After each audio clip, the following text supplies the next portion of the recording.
रायगड सम्राट अल्पावधीत लोकप्रिय ठरलेले रायगड सम्राट रयतेच्या सेवेसाठी सदैव पुढे। रायगड सम्राट राजकीय, सामाजिक, शैक्षणिक, शेतीविषयक अचूक बातम्यांसाठी रायगड सम्राट न्यूजला सबस्क्राइब करा।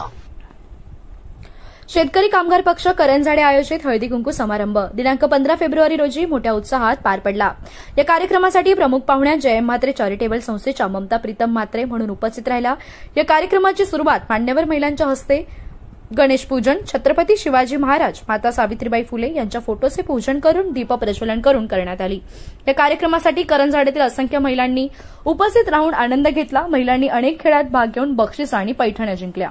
या कार्यक्रमासाठी शेकाप महिला आघाडी माधवी गोसावी, माजी नगरसेविका प्रीती जॉर्ज म्हात्रे, माजी नगरसेविका सारिका भगत, माजी नगरसेविका डॉक्टर सुरेखा मोहकर आदींसह अनेक महिला मान्यवर लाभल्या। यांचे स्वागत तसेच मार्गदर्शक माजी सरपंच रामेश्वर आंग्रे यांनी केले।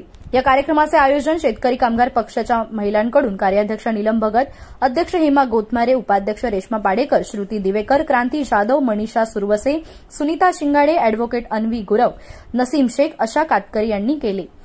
सूत्रसंचालन अनुप चंदन यांनी केले। संक्रांतीच्या सगळ्यांना शुभेच्छा देते। क्रांतीज्योत सावित्रीबाई फुले, राजमाता जिजाऊ, पुण्यशोक अहिल्याबाई होळकर, महामाया रमाबाई आंबेडकर यांना सगळ्यांना त्रिवार अभिवादन करते आणि शेतकरी कामगार पक्षाच्या वतीने आयोजित असं भव्य दिव्य हळदी कुंकू समारंभासाठी सगळ्या आलेल्या महिलांचं मी स्वागत करते।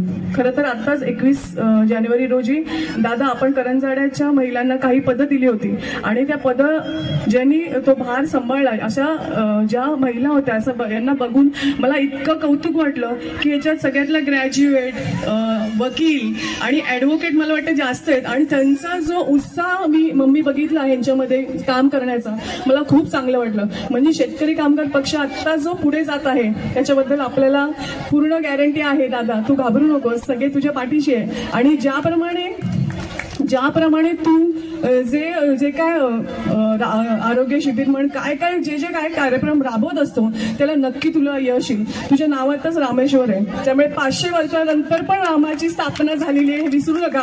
त्यामुळे दादा आता थोड्या दिवसानंतर तुझंही इथेच भव्य दिव्य असं स्थापना होईल आणि तू नक्कीच खूप प्रचंड मताने तू निवडून येशील, ह्याला काहीही तू घाबरू नकोस।